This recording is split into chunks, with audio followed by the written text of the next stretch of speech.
you being condescending. Come on, dog. Let's move forward amicably. Okay, well, check this out, though. First of all, you throwing too many big words at me. Okay, now, because I don't understand them, I'm gonna take them as disrespect. Watch your mouth and help me with the sentence. Okay, see, now you found yourself a nigga. You looking for a nigga? Nigga here now, see? My mind is so spectacular. Open up your aperture. You don't like the light that I be shining, bitch. You Dracula. Southern draw vernacular. Flip you like a spatula. Knew that I was built to put this word up on my scapula. I've been on this road so long, my tires bald. I don't wanna text and no, I don't wanna call. Came in this shit running, bitch. I don't know how to crawl. We ain't never folding them, holding the highest cars. Look, okay, grew up running post routes. Now I'm on the cash route. Better call the plumber. That boy spitting like a bass spout. All these bad women in this club, fuck is you mad about? Word to all my estheticians, boy, I'm about to lash out. Straight from St. John's to the east side, jigging since knee high. Watch the way I put on for my state, nigga, yeehaw. Respecting no everything. Crazy how I made it to the league from the bleach eyes. Boy, my shit hair on, black, rich, and bare arms. Smoking on that yogi, this shit stronger than some bare arms. Goku, I'm in rare form, you cannot prepare for him. When I swing, it's like a carnivore, this shit ain't fair for him. Brought intellect back to this rap shit. You niggas need chapstick. Ship and drop for way too long, and I'm the matchstick. You niggas Nickelodeon me, I'm more like Cap Nick. Cap a nigga, throw him in front of me.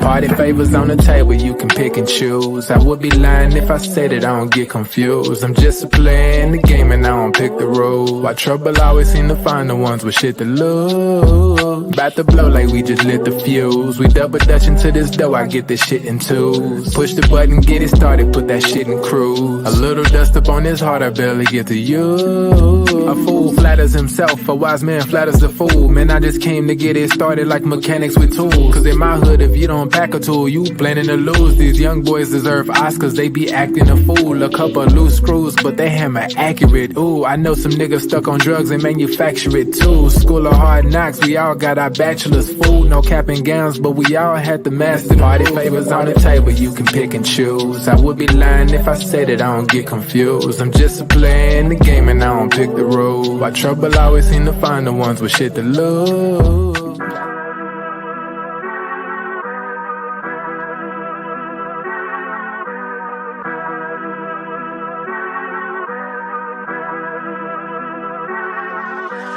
I'm dumb lit, it's about to be a late night.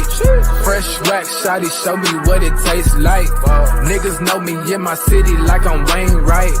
Got them looking up to me and we the same height. Ooh, I got it bad, deep in my bag. Foot on the gas, they cannot last. Swimming with the sharks, bitch, that's a great white. Never stopping, we don't even need no brake lights.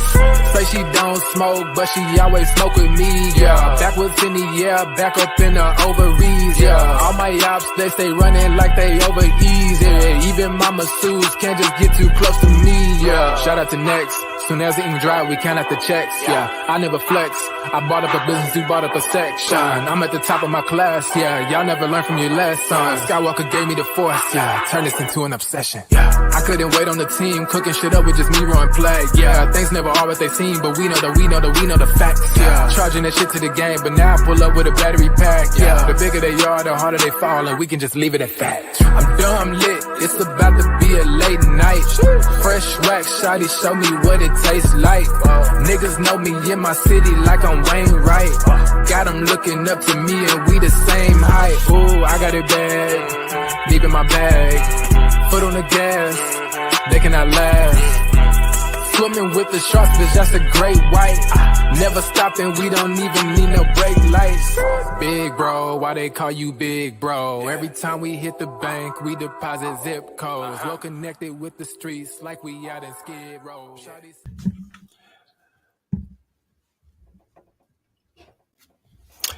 What's good, everybody? Welcome to the Pull Up Show. I'm your host, Mr. BJ Matthews, aka B Jizzle. Before we get started, follow us on the YouTube page, the Pull Up Basketball Podcast. Like, share, subscribe all of our YouTube videos. Hit that like button. Y'all come in here, hit the share, subscribe, hit that Cash App, $ Slick Rick 1991 Son, $ Slick Rick 1991 Son. If you guys want to donate to the Pull Up Basketball Podcast as well, you guys can go to our Super Sixes and Super Comments that are available. Very, very simple. All you guys got to do, go to our chat box in the bottom right hand corner, click that little button with the little $ symbol. You guys can send your love to that as well as the video goes on. But let's get it popping. All right, y'all. So we back at it with another video right now. If you guys have not already checked out my community post, I just dropped my first episode with the Clippers Network on Believe podcast. If you guys have not checked that out, please go check that out. It's in the link. It's in the community post. You guys can check out that new episode that we just dropped. Very entertaining, very, very good. Have my host, a lady. She's a Clipper ambassador, Mrs. J. She will be on the show every single Monday with me, and I will be having other people as well that's going to be coming in for the Clippers. So y'all just go ahead and, go ahead and follow us on Spotify, iHeartRadio, all the big networks and stuff like that is right there. I put the link right there in the community post. So y'all go check it out. But let's get into business, man. We're going to talk a little bit about something that, I just thought about last night, and it's,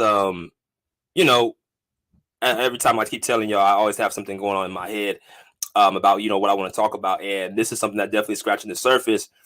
And it's surrounding a player that just had a, very, very good showing in the USA Olympics. And that player is Mr. Kevin Durant, a.k.a. KD, a.k.a. Durantula, a.k.a.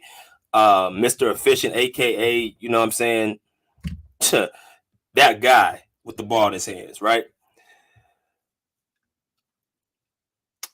I ain't really did a video on KD, and I don't know how long. I don't know how long it's been. I don't think I've done a video on KD, and man, it's been a long time. Especially, I ain't probably since he got traded to the Suns. I don't know if I did a video on KD, and I said, okay, excuse me. This guy got to do a video on just based off of the Olympics. It wasn't happening. I talked about LeBron. I talked about Steph Curry. I got to talk about the third guy, a part of this trio, and that's Mr. KD.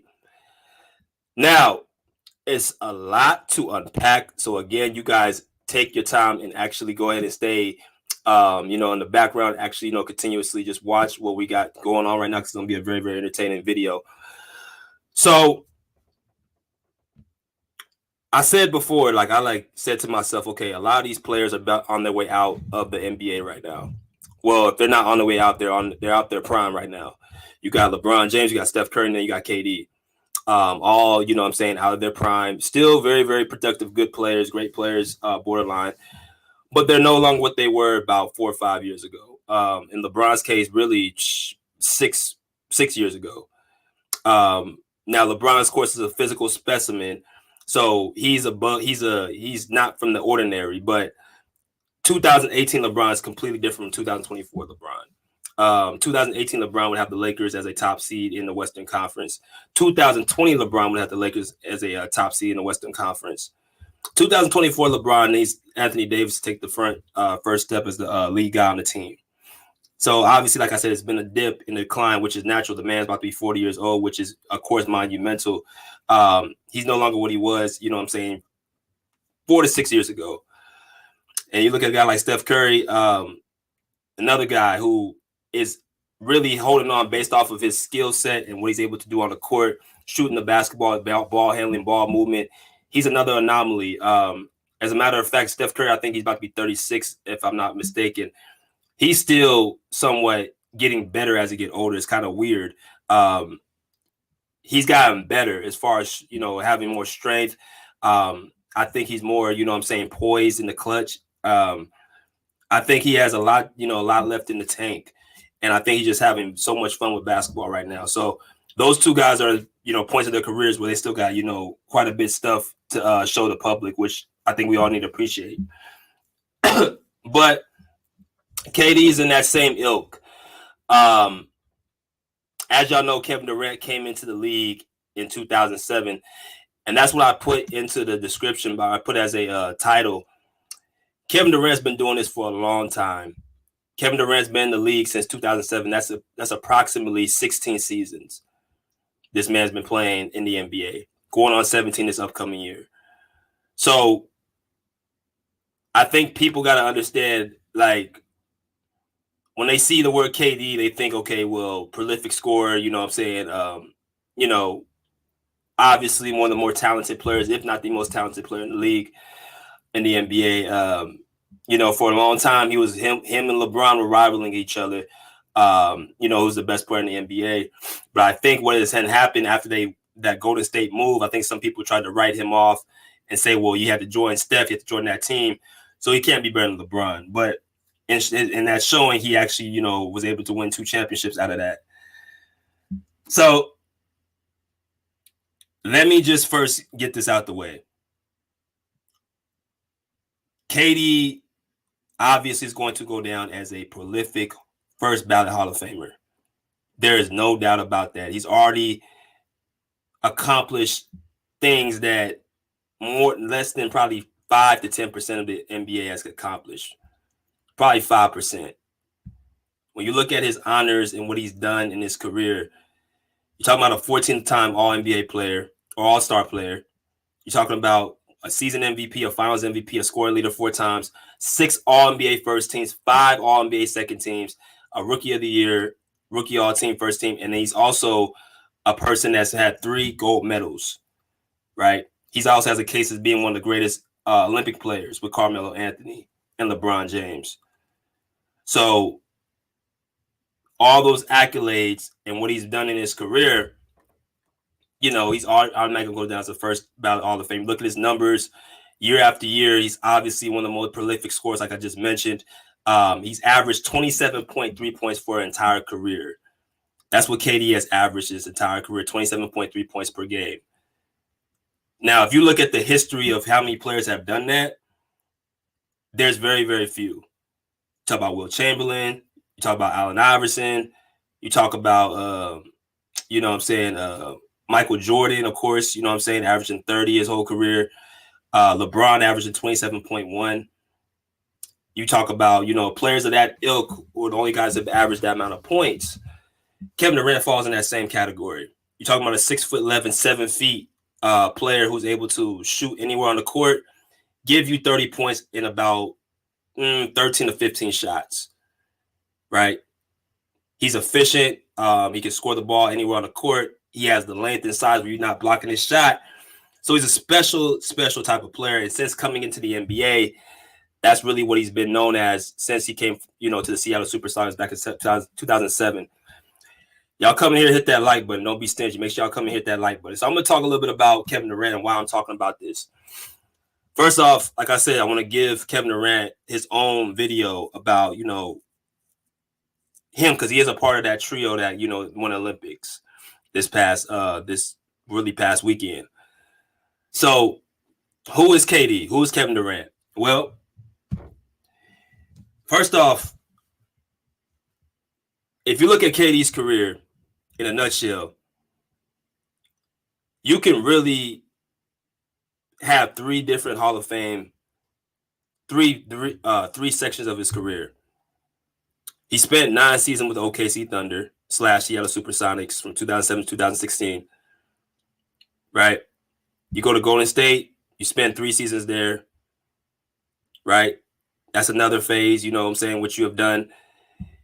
You go to the Brooklyn Nets, and then you got the Phoenix Suns. 4 teams in 17 seasons. So OKC, what did he do? Well, obviously, KD comes into the league as a player who's a prolific scorer who came out of Texas, who was the second pick in the 2007 NBA draft.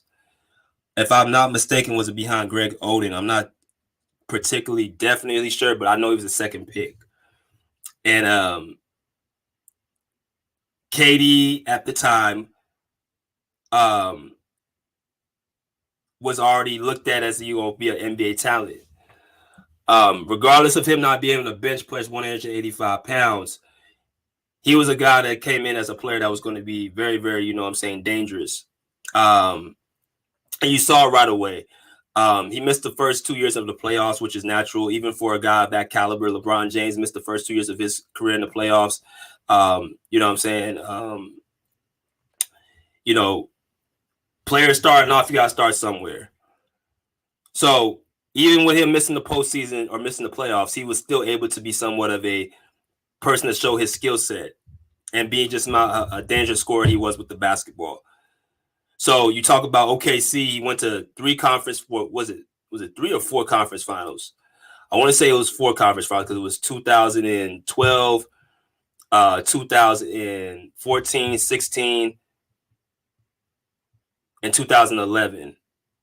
He went to he went to 3 conference finals. I'm tripping. 3 conference finals, 1 MVP, multiple All NBA teams, and you know what I'm saying, a finals appearance. Just that right there can categorize you as a Hall of Fame career.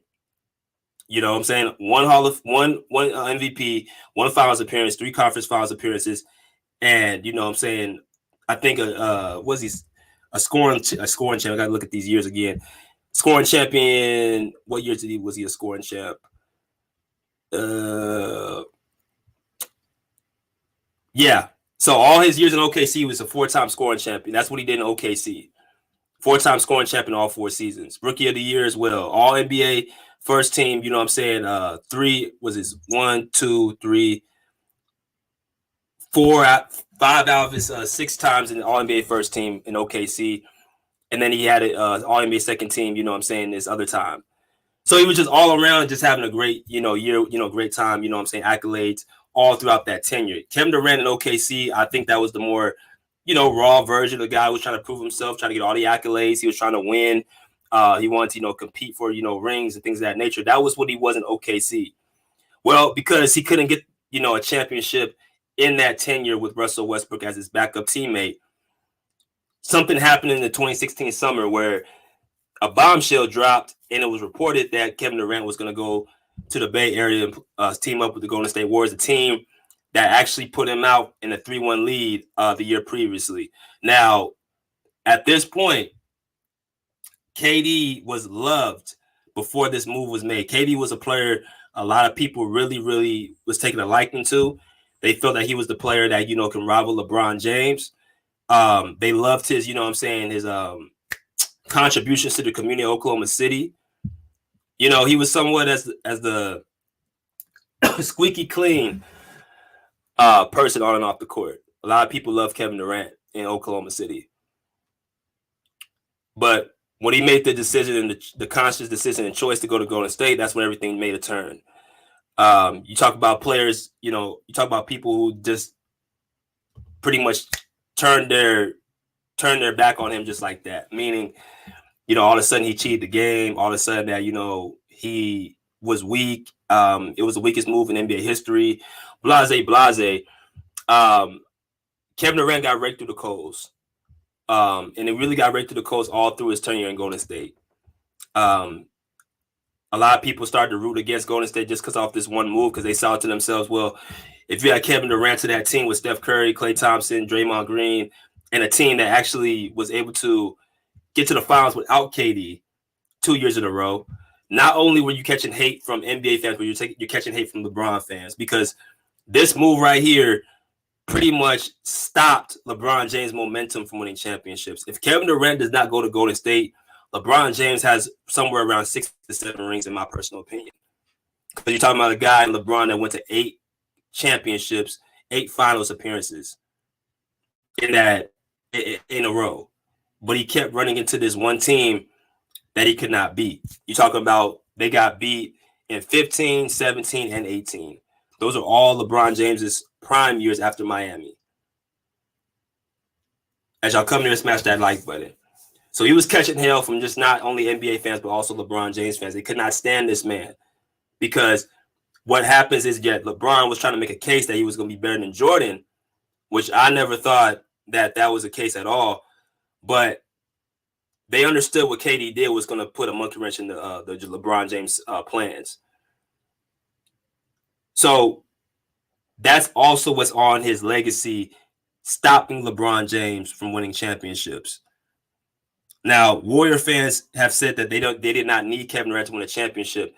That's partially true, because one side you have the Warriors win a championship with Steph Curry in 2015 and 2022.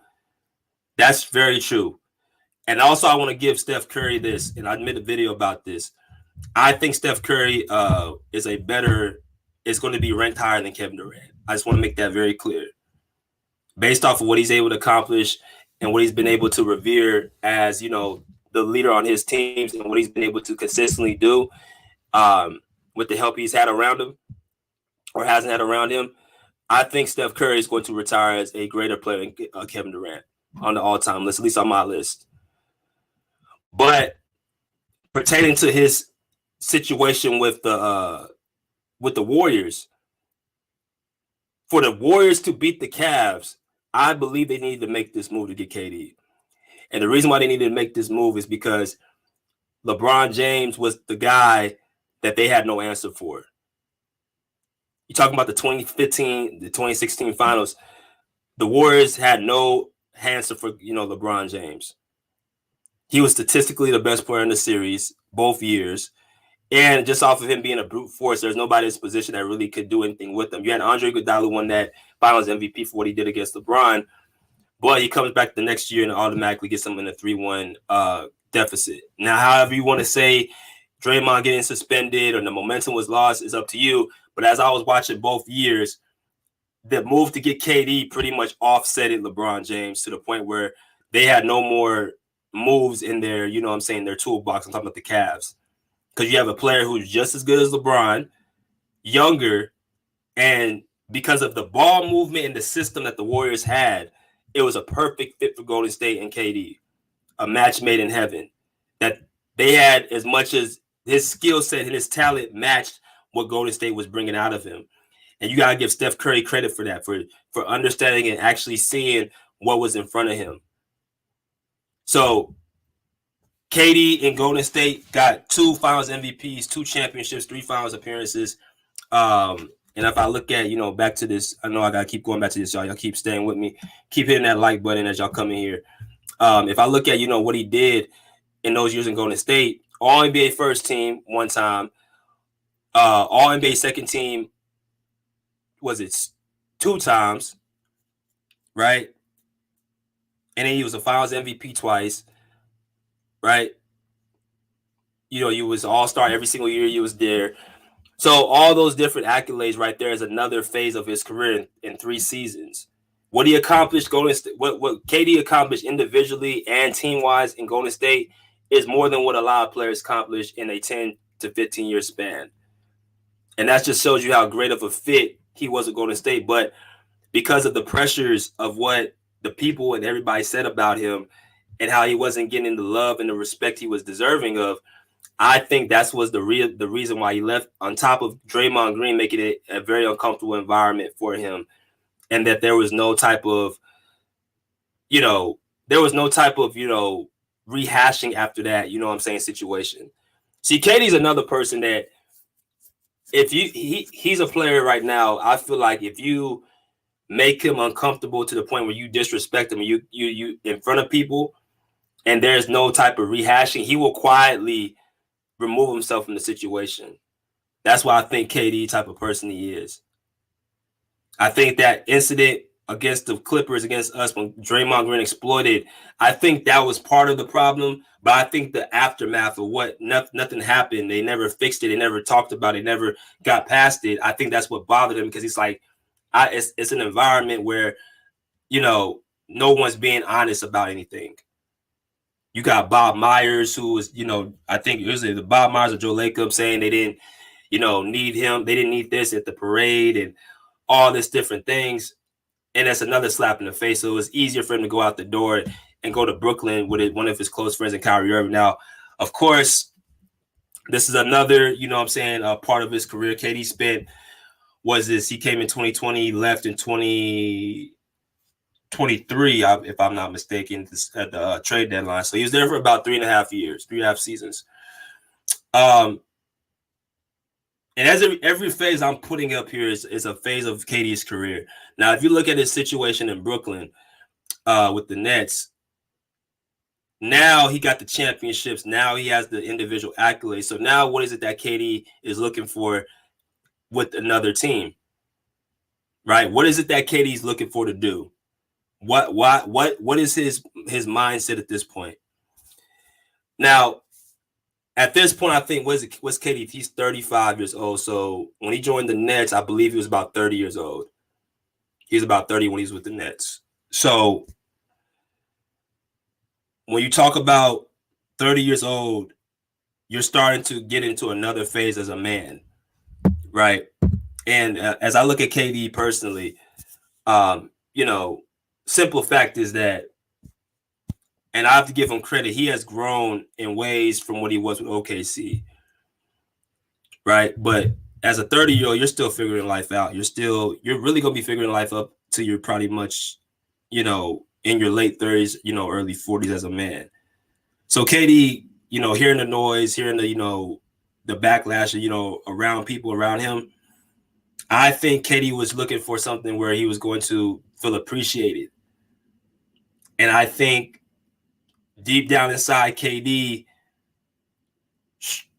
had to go through a journey of different stops. And, this Brooklyn stop to me was where he actually seen himself as a person that actually saw, it's about what makes me happy, not about what makes everybody else feel good. I think, the Brooklyn Nets situation is what really where he actually was able to grow, even though he didn't win. And I think that was kind of expected. It was not expected for him to, on a basketball realm, not win the way he wanted to win. I think it was the best spot for him to actually see how certain people move, right? You talk about a player, of that caliber. What did he do in Brooklyn? He had, what's this? He was all NBA second team. What is this? 2 times. He was a, all-star, all year, every single year he's an all-star. He did not play. 3 out of all those years in, Brooklyn. So you looking at a player right here that really basketball was kind of like in the back realm. When he was with OKC, when he was with Golden State, I think basketball meant a lot more to Kevin Durant, meaning he was all about, focused on winning and actually focused on, building championships and things of that nature because he was trying to prove a point. But when he got his championships, when he had his accolades and he really had, not much more to play for other than the love of the game, that's why I think, you had with Brooklyn KD. And even that KD right there is still a dominant force. Again, you're talking about one of the most talented players, if not the most talented player in NBA history. Just off of his numbers, his stats,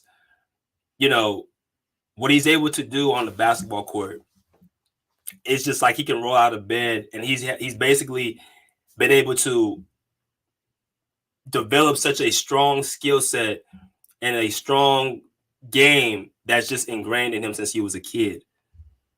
If you hear some of the stories that, around some of his, his childhood friends like Michael Beasley, I remember there was an interview with him and Chris Haynes that Kevin Durant, spent hours in the gym, drilling, shooting, you couldn't get him out the, gym to do anything else. And if you watch him play right now, it's very, easy to see. You talk about a guy who can give you 30 points, like I said, in 12 to 15 shots.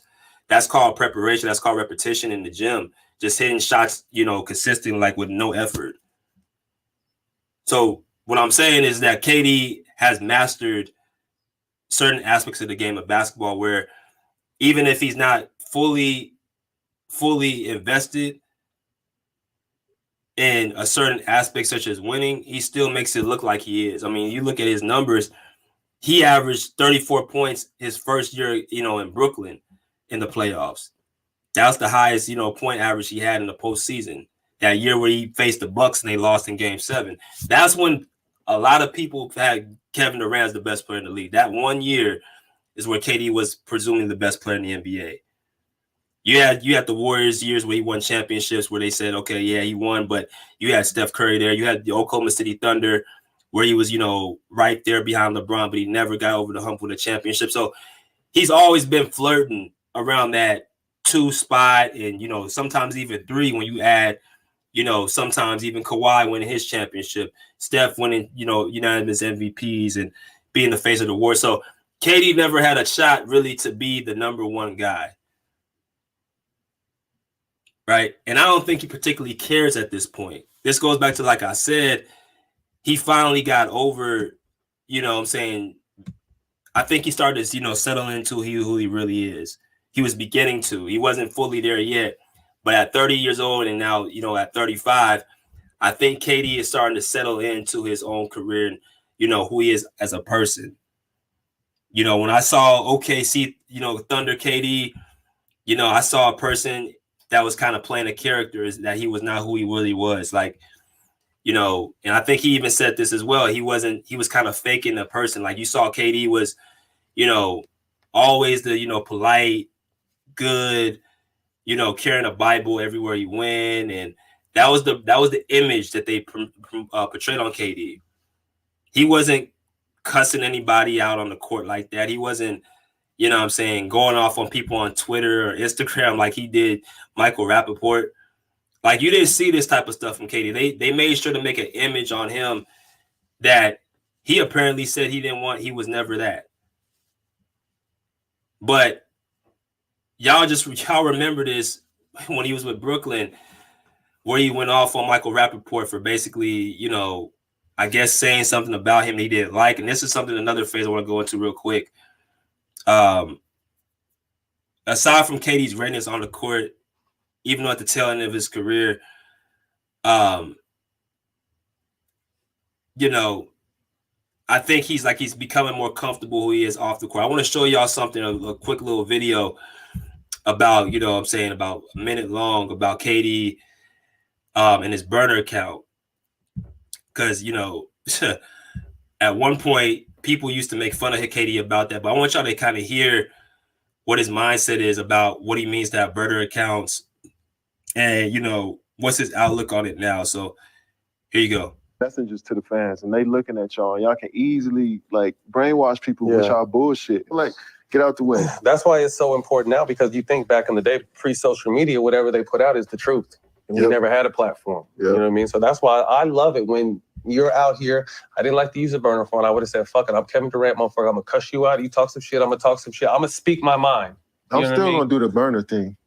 I'm still going to do that. You still on it? Yeah. Y'all hear that? Did y'all hear what he just said? He said he's still going to do the burner accounts. Now, KD at one time was denying that he used any burner accounts. And I think this was when he was with Golden State. You know what I'm saying? He was still in his mid-20s. Now, like I said, he really began to settle in who he really is, like, at the beginning of his Brooklyn campaign. I think that stint where basketball wasn't everything, like it wasn't OKC and Golden State, he finally had an opportunity to, start seeing who he was with Brooklyn, which is a guy who is going to speak his mind, tell it like it is. If you think it's sensitive, oh well. The only thing is that, the burner accounts will rub people the wrong way. Now, this is the thing about people, though, and people got to understand, like, people got to see this point. Somebody will put their stamp on how they feel like you really are as a human being to validate their own feelings and emotions. Meaning, it's easy for you to call somebody a sensitive person when it's not offending you. See, that whole word, oh, you're being too sensitive. First off, everybody is human. We're all humans with emotions. So what offends you might not offend me. But let me say something to you that might offend you, or what you may stand for, and see how you react.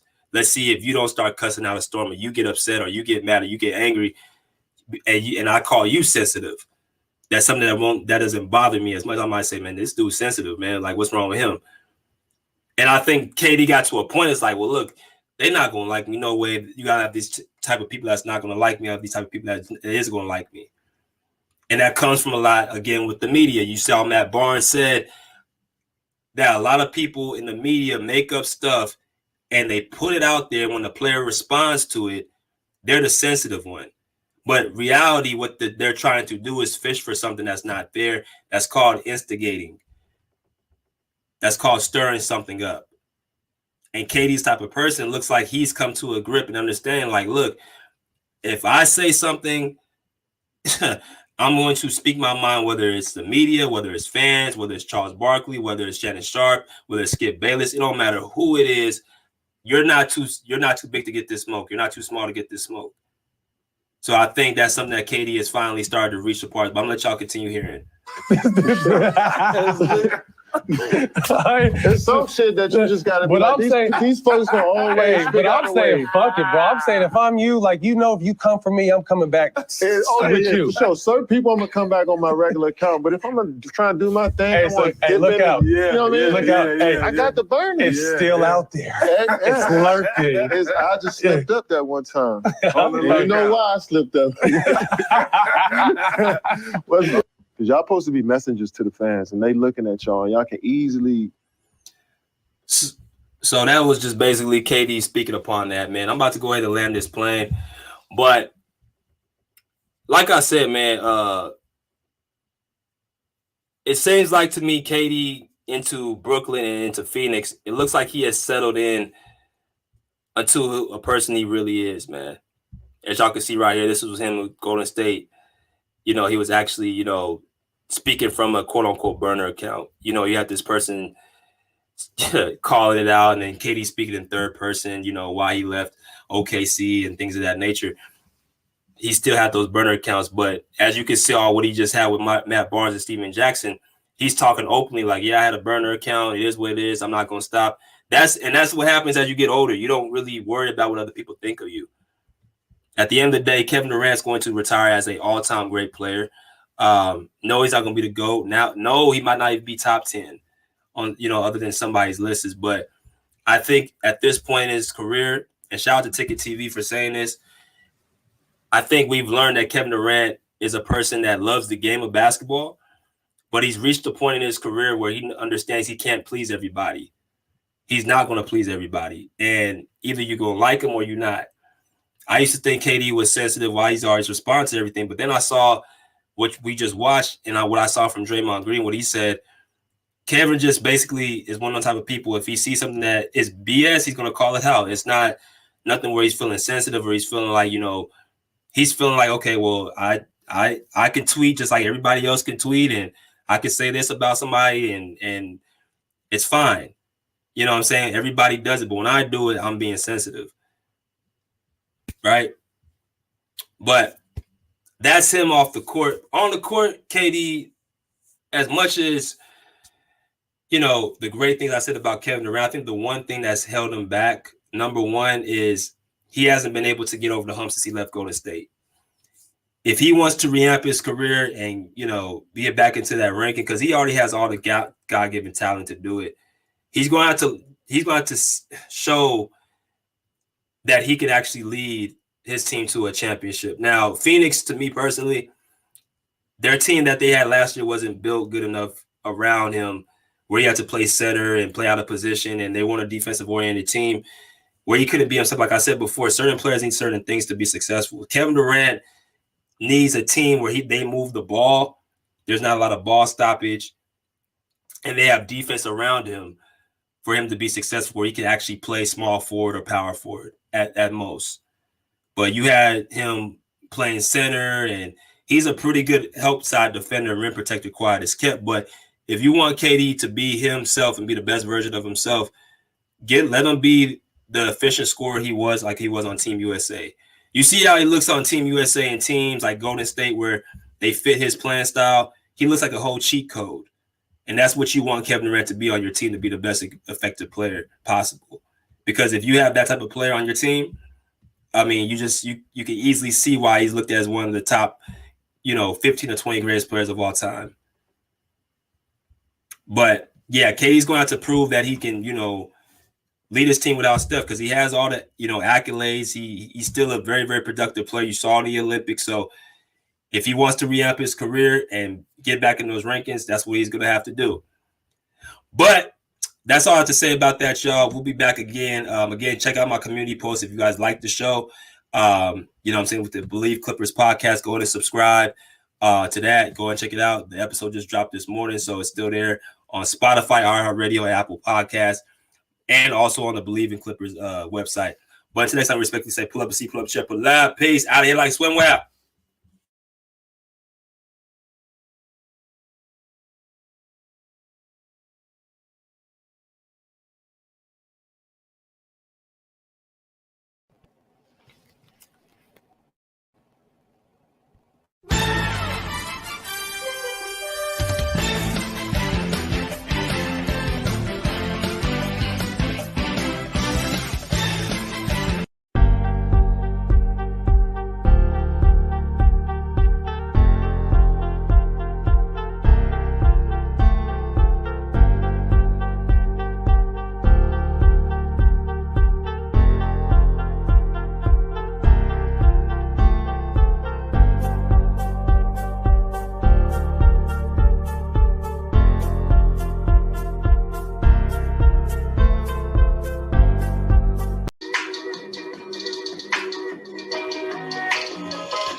like that.